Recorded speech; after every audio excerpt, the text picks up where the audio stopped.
Le CIFOP est un centre de formation professionnelle qui a été créé en 1988 par les éclaireurs et éclaireuses du Sénégal.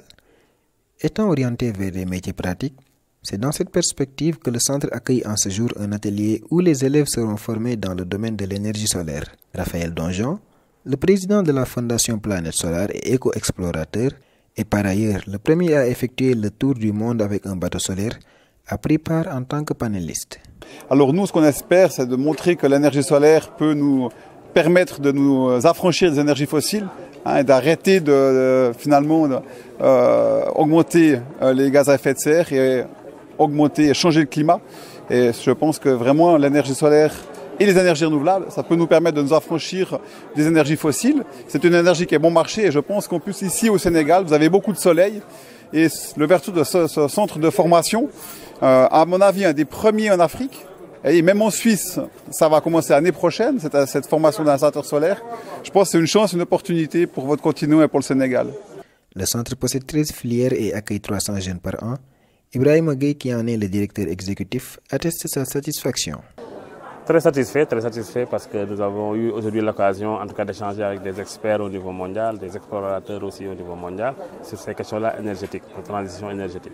Parce que depuis assez longtemps, nous en tant qu'organisation, nous avons entamé cette transition-là et ce qui nous a valu même l'ouverture d'une filière pour former les jeunes et dans les autres programmes que nous avons. Donc aujourd'hui, avoir des partenariats comme ça et des collaborations avec des gens qui ont fait leur preuve au niveau mondial, c'est une occasion pour nous rêver, c'est une fierté pour nous. Ça nous permet de nous booster dans ce que nous faisons, mais surtout d'avoir avec eux des échanges fructueux qui nous permettra d'être encore plus en avant. Loin d'être seul à avoir cette satisfaction, le représentant du maire empêché, en l'occurrence M. Lamine Diakité, le deuxième adjoint au maire, témoigne la sienne. Oui, globalement, on est très satisfait de cette séance parce que ça a été un bon moment de partage d'expérience, mais aussi de partage de connaissances, mais de visiter aussi toute cette panoplie qu'il y a dans ce centre qui peut être vraiment une solution à beaucoup de problèmes au niveau de l'insertion des jeunes au niveau des entreprises.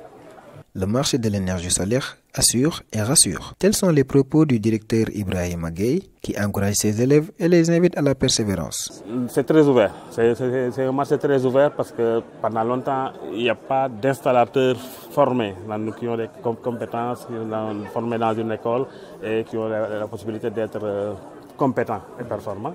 Et avec cette école-là, ça va nous donner cette possibilité d'avoir des jeunes qui sont très bien formés et qui peuvent manipuler les outils, installer normalement, suivre, réparer, entretenir. Et c'est ça qui manquait. Donc ce qui fait que les cohortes qui vont sortir à partir de ce centre vont aider en tout cas à pouvoir mieux installer, mieux suivre et mieux entretenir le matériel qui sera autour.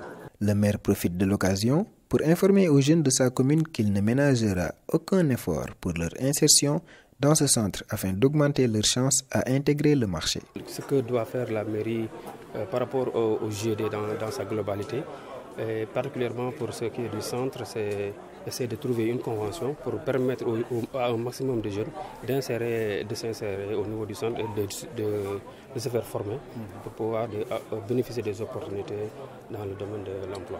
Pour Raphaël, c'est loin d'être utopique pour le Sénégal de faire une transition vers les énergies solaires. Alors, ça a un coût en termes de CO2. On sait qu'on a les moyens parce qu'on a ces 1000 gigatonnes qu'on peut encore émettre. On sait que la transition énergétique pour toute la planète, c'est à peu près 40 gigatonnes, 4% de ce qu'on peut encore émettre. Donc ça, c'est possible.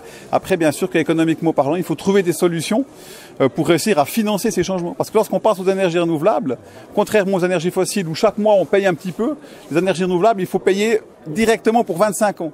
Donc il y a un problème de financement. Et c'est ça que le Sénégal doit trouver. Je pense qu'elle doit aller vers le fonds, la Banque mondiale pour discuter avec, pour devenir plus indépendant du point de vue énergétique, pour avoir finalement des prêts qui lui permettront non seulement de les rembourser, mais en plus d'avoir une énergie bon marché, une économie qui va bien fonctionner.